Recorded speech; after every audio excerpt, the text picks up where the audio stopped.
So at some point in our lives, we have been stans before. Whether it was before the social media era where we were fans of Michael Jackson or Tina Turner, or we are fans of reality TV stars such as people from the franchise of The Real Housewives of Atlanta, or we are stans of football players such as Paul Pogba or Cristiano Ronaldo. Whatever you were in high support of, you were either a stan, you are a stan, or you're going to be a stan. In this video, I'll be discussing the complexities of stan culture under the origin of the word stan, the reasons for stan culture, celebrity worship syndrome, the different fandoms, the types of consumers of popular culture, and the toxicities of stan culture. This will be a very interesting topic, and it's a topic that I particularly love because I am a stan myself. And therefore, I really hope you enjoy this video, and I hope that you learn something at the end of this video. So without further ado, let's begin.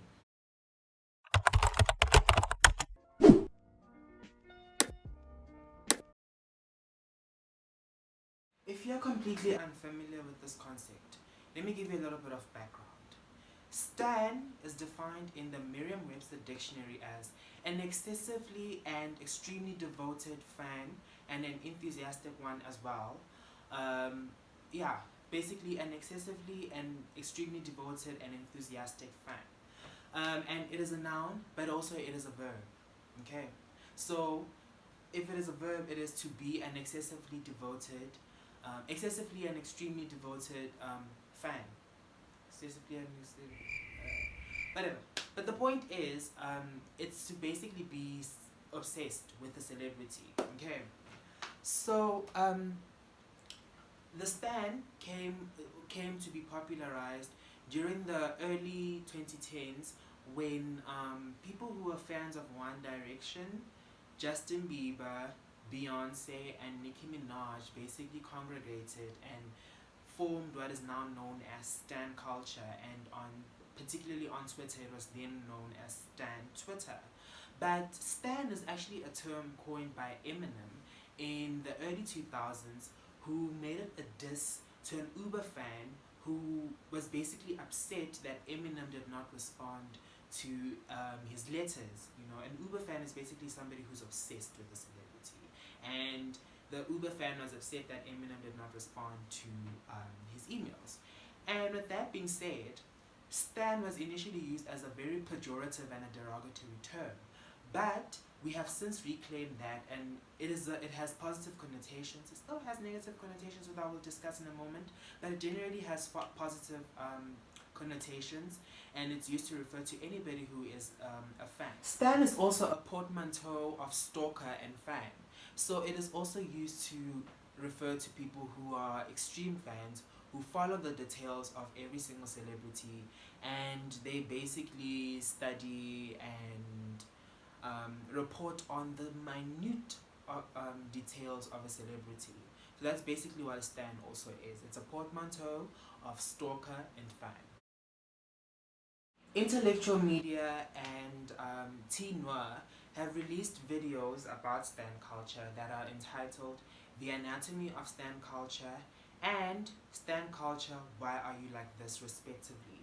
In these videos, I use these videos basically to refer to most aspects of this video actually are extrapolated from those two videos respectively. So you'll find that I will refer to these videos a lot, and they keep talking about celebrity gossip, celebrity culture, pop culture, and basically the complexities of stan culture.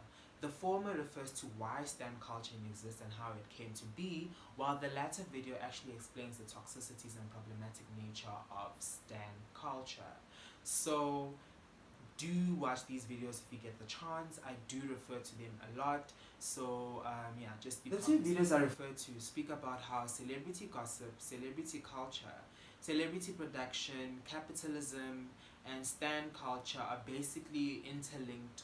And celebrity worship syndrome are all interlinked concepts, and they have a relationship with one another. So they interact with each other, and they basically form a lot of theories as to why stan culture is why it is. So celebrity cult production and capitalism have a symbiotic relationship. In essence, from a capitalist perspective, celebrities are viewed as commodities. They are viewed as commodities that generate value. They are viewed as investments that people invest in, and when they lose their value, they are easily discarded. Now, the thing is, this is why celebrities particularly have lawyers, they have publicists, they have stylists, they have choreographers, they have dancers, they have a team of background singers, they have writers, executive producers, you name it. You get what I mean? They have these people. And because of the fact that they have so many people, a celebrity is then viewed as a commodity that basically generates employment for every single one of these people. And once the celebrity loses their value, they get discarded like trash. Think of people who just get dropped when their record label sees that they're not selling the albums that they're supposed to sell anymore. When the film industry kicks somebody to the curb because they are associated with bad publicity, for instance. That's an example of how capitalism and celebrity production have a symbiotic relationship. But the thing is, even when celebrities are discarded, they are still valuable in the capitalist society. I'm talking now about tabloids. When Whitney Houston was alleged to be using drugs, the tabloids were all over her neck. They were on her neck, basically talking about how she's become a failure and everything. And because of that, the tabloid industry has generated up to, I think, 3, if not 4 million in those stories, the blogs, everything. They really wrote about her and they capitalized off of her pain. So that's what capitalism is about. So celebrity production and capitalism, two married concepts. They are interchangeable and they have a symbiotic relationship. So that's how they work. Celebrities are also viewed as commodities that generate discourse of any kind. And while we're on the topic of discourse, I want to talk specifically about stan culture. Now, stan culture is also a ground where this kind of discourse takes place. It's People often dismiss stan culture as very trivial and frivolous. Okay, it's valueless. People ask, "What do you learn from stan Twitter?" Well, I want to talk about how celebrity gossip and stan Twitter in particular actually do have some form of how can I put it? They do serve they do have a specific objective in society in the grander scheme of things. So celebrity gossip has been a source of camaraderie. They bring us together, we sit here and we have conversations over drinks, over wine, and we talk about how basically celebrities are going haywire. This is also a thing where Tumblr has people who write blog posts about different celebrities or even stan culture itself. And it's a platform for debate of any kind. It can be academic or it can be purely social. It really doesn't matter, but there's no formula, there's no specific register or structure that it follows, but in essence it's still a debate. People are still talking about their values and substantiating their viewpoints. Stan culture is actually a stand-in for political discourse. Think of politics. You have to have a certain understanding for you to be able to engage in political discourse. You have to be basically in understanding of things like right-wing, left-wing, nationalism, socialism, and all of those things. Those are things that require you to read, to do research. Stan culture, on the other hand, does not really require to do that. They really don't. You know, all you have to do is just keep up with what's happening in celebrity entertainment, and you have to drop in your two cents. And yeah, that's basically what stan Twitter or stan culture in a nutshell does. And stan Twitter also, no, not stan Twitter, but stan culture in general helps fans of specific celebrities congregate. They combine and form a sort of community. Now it has its ups and its downs. It has its pros and its cons, and I will discuss them in detail as I progress with the video. But basically, stan culture brings people together. So now we can't dismiss it as all negative, child, because stan Twitter or stan culture is really something that is humorous. It's fun. It's really interactive, and it's amazing. It's an amazing creation that also has its own flaws and fallacies. But all in all, stan Twitter does serve a purpose, and it serves a good purpose in society. That's also what I wanted to mention. Another case scenario is the causal link between stans and celebrities. Now, stans are viewed by many sociologists and economics as semiotic productive people. Now, what that means is basically think of Lizzo, you know, and Lizzo is a fat positive person. She emulates body positivity, but they use Lizzo as the blueprint for body positivity. That's an example of a semiotic productive person. They use a celebrity as a source of social cues. You get what I mean? They could have done it at their own merit, but they waited for a celebrity to set the trend, and they follow in that trend. Semiotic. Another example would be, you know, how Beyonce popularized braids during the Lemonade era. You get what I mean? And Red Lobster as well. People started consuming Red Lobster in bulk. You get what I mean? So it's a very fascinating concept. Semiotic productivity is a very fascinating concept, and people use celebrities, stans use celebrities to form their own moral compasses and their own paradigms. What they believe is right, what they believe is wrong, and it also they use celebrities to form their own politics of any kind. So that's another causal link that exists between stan culture and stans and what you might call this, celebrities.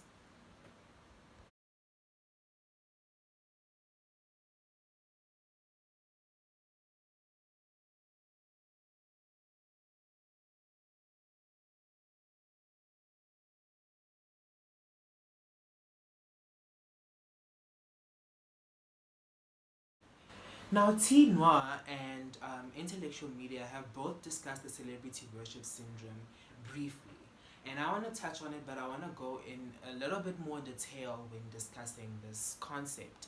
Now, celebrity worship syndrome is a disorder that basically manifests itself through a person being obsessed with the most frivolous and minute of details of a celebrity's professional, social, and personal life. The common factor is that the subject of obsession is a public figure or a figure in the public eye.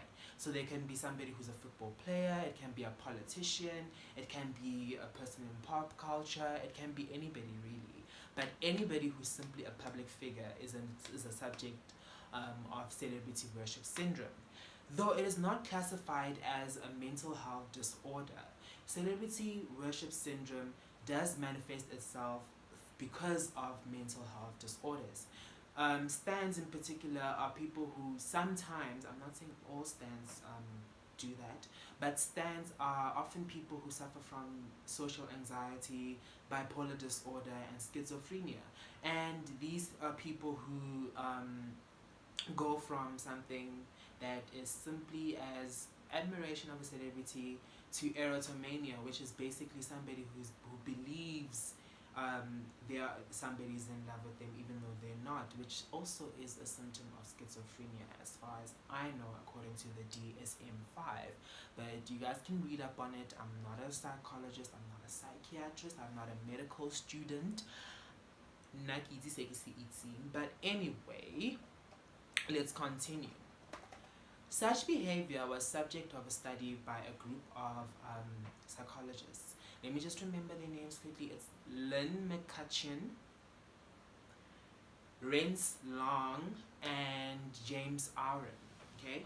And they developed what was initially known as the celebrity worship scale, and it has evolved into the celebrity attitude scale, and it was first formed in 2002. Now, it basically is a questionnaire that people can answer, and there is available as a 22 item, 23 item, and a 34 item list where they ask you a series of questions about celebrities, and you have to answer strongly agree, blah blah blah, up until strongly disagree. One where you strongly disagree, five where you strongly agree, and it places you in three levels of worship. Now, it can place you in low worship, where basically a celebrity, a person is somewhat invested in celebrity culture, but does not follow the personal, social, and professional details of a celebrity's life. So it can be somebody who, like somebody who knows that Beyonce releases albums, keeps up with the promotion that Beyonce makes. It's supposed Beyonce actually promoted her music, because that girl doesn't promote new music anymore. You know, she doesn't promote anything other than Ivy Park. You know, so somebody who's aware that Beyonce will release Ivy Park soon, but doesn't really care about Beyonce the person. Like, a person is a complete stranger to, like, Beyonce is a complete stranger to that person, and they don't care about Beyonce the person, but they care about Beyonce the brand. That's low worship.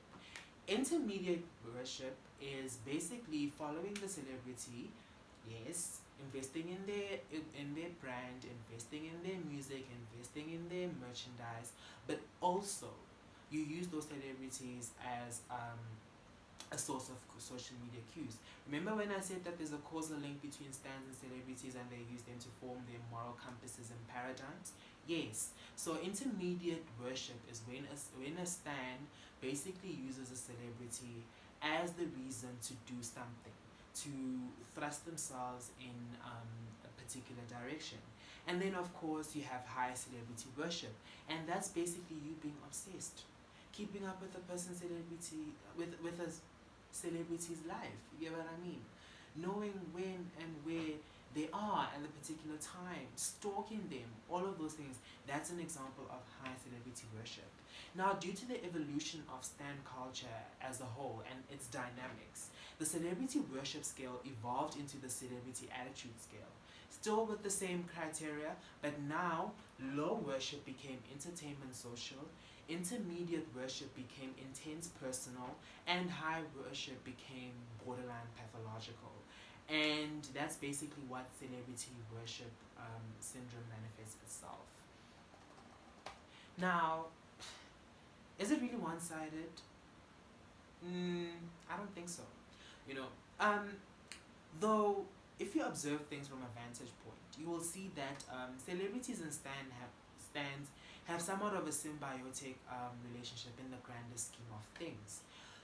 Stands stand their celebrities because they want to have a sense of interaction between them. They want to have a sense of closeness between them and the celebrity, and they feel some sense of belonging in standing that particular celebrity. But what does this do for the celebrity?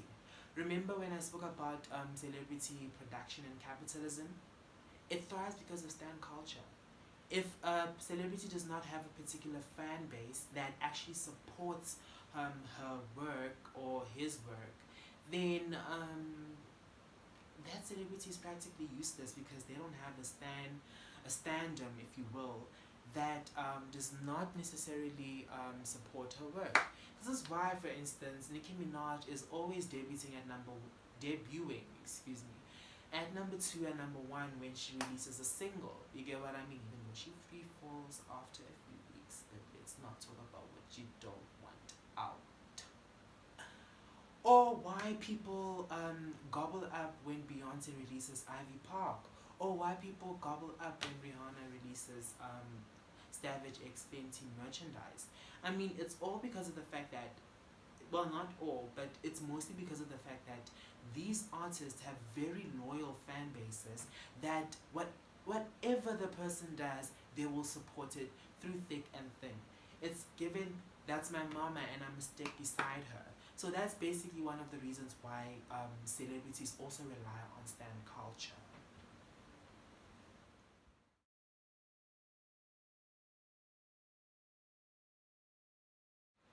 Now, intellectual media talks about three types of consumers of popular culture, and she lists them in a scenario where there are three friends. There's traditional Tina, second order traditionalist Tasha, and anti believer Akira. Now, this is a theory that was devised by sociologist John Gameson, and he basically said that there are three types of people who consume popular culture to varying degrees. Let's talk about traditional Tina. Now, traditional Tina basically consumes pop culture uncritically.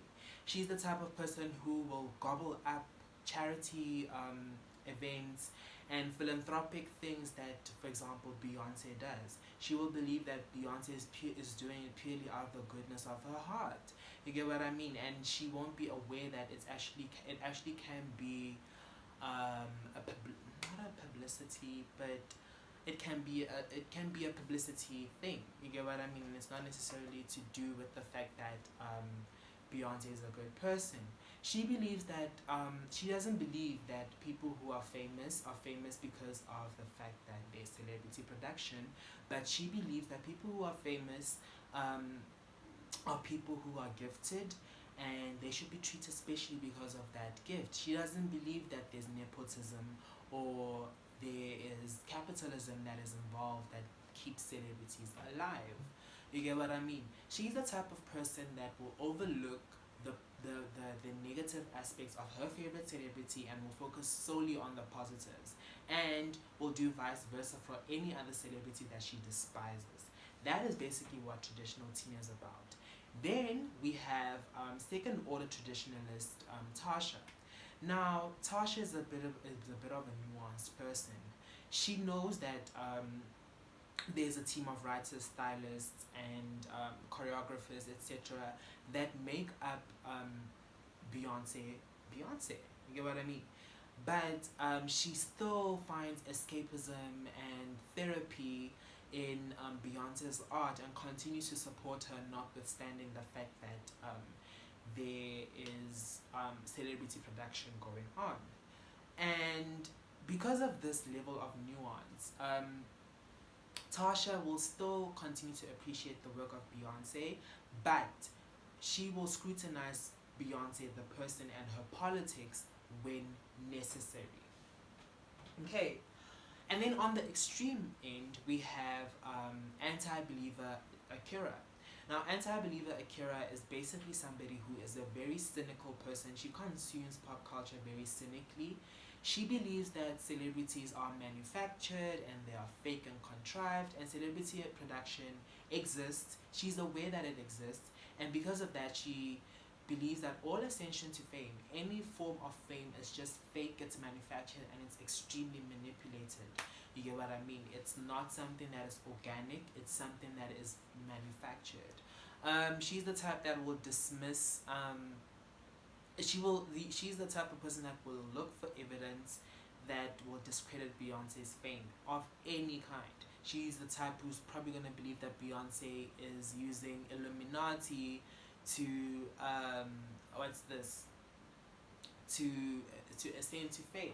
So these are the type of hypothetical people that John Gameson describes as consumers of popular culture. And it's very interesting to me because I've seen this happen, and I have friends who fall under every single one of those categories, and that's what they view stan culture as. It's a very interesting thing. I think you guys should read up more on it. I'll look for articles and I'll post them in the description.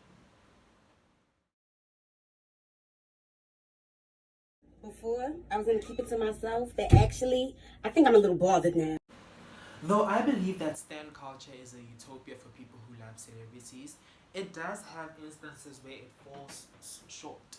My big issue with stan culture is the fact that it creates a vortex, basically a black hole that sucks the logic out of people and enables people not to think critically, and instead it makes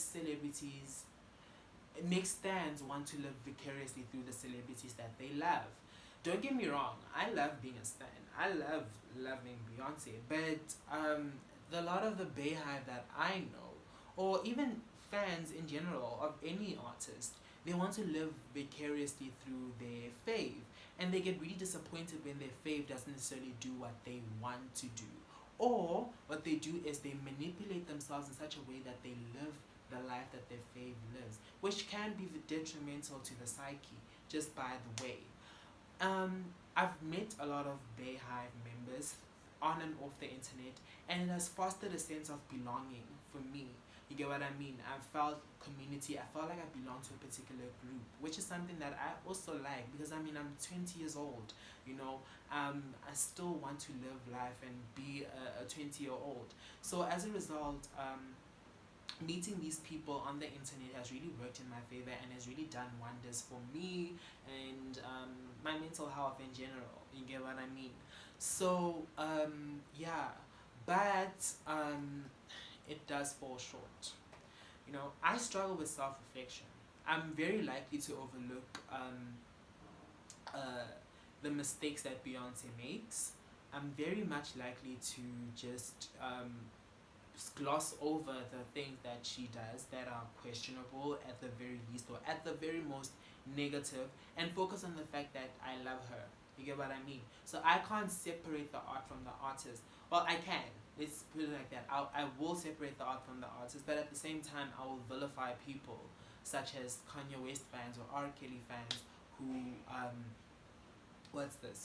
who stan Kanye or R. Kelly and still listen to their music. Don't get me wrong, Beyonce's not problematic. I'm not aware of anything problematic that she does. You get what I mean? But I'm using Beyonce as an example because I'm a Bayhive. That's one of the reasons that I believe Beyonce is a thing. And also, stan culture has enabled people to use to be vile and egregious with very little to no consequence at all. For instance, I can sit here today, I can form a Twitter account, amass a number of followers, use a picture of Beyonce, make a handle that is synonymous with the fact that I'm a Beyonce fan, and call myself a stan account, and I can troll people, say the most egregious and vile of things, use slurs where I manipulate the language such that the social media platforms don't detect the fact that it's a slur, and I can get away with it. You get what I mean? Because nobody will sit here and come through to me and start beating me up because I call them something on the internet. Because that's what social media enables me to do. I can hide behind a profile picture of Beyonce and a handle, and nobody will really trace who I am. You get what I mean? And as a result, celebrities really pay for these things, because at the end of the day, they are the ones who suffer the most because of stan culture. You get what I mean? The stan wars that happen. You get what I mean? And at the same time, stans don't want their faves to be criticized. Stan wars originate because of the fact that one person dared to criticize another person's fave. And this was imminent during the time when Seven Rings was released by Ariana Grande. A lot of Arianators did not like the fact that they were criticizing Ariana for cultural appropriation with Seven Rings, because she was trying to escape her good girl image. And the Arianators were basically mass reporting those accounts, and Twitter suspended them regardless of the fact that they were right. You get what I mean? So the Twitter reporting system is very, very broken beyond repair, which is something that needs to be addressed. You get what I mean? So I really hate that. You know, they are bullies. You get what I mean? And they bully people behind a faceless account, which is something that I generally dislike. You get what I mean? That's one of the reasons why I find stan Twitter so problematic. You get what I mean? But this dynamic translates into religion. It's been there since the Renaissance era. It's been there in football. This is something that is not new and it's not uncommon. But despite its commonness, I still believe it's abnormal. We shouldn't be operating like this. You get what I mean? But that's just my opinion.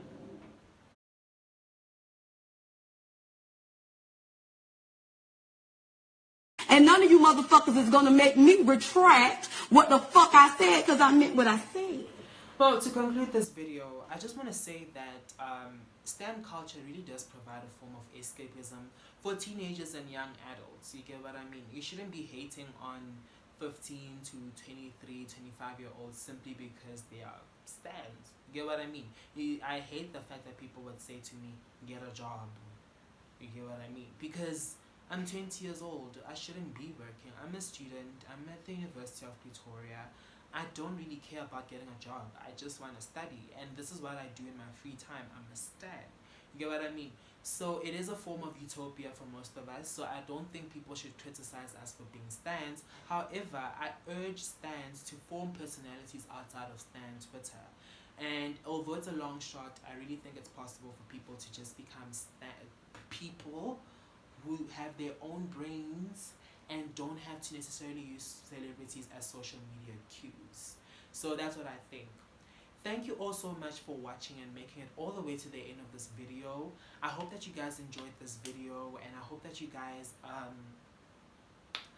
will subscribe, will drop a comment, let me know what you want me to do next, and follow me on all my social media platforms, and see you next time.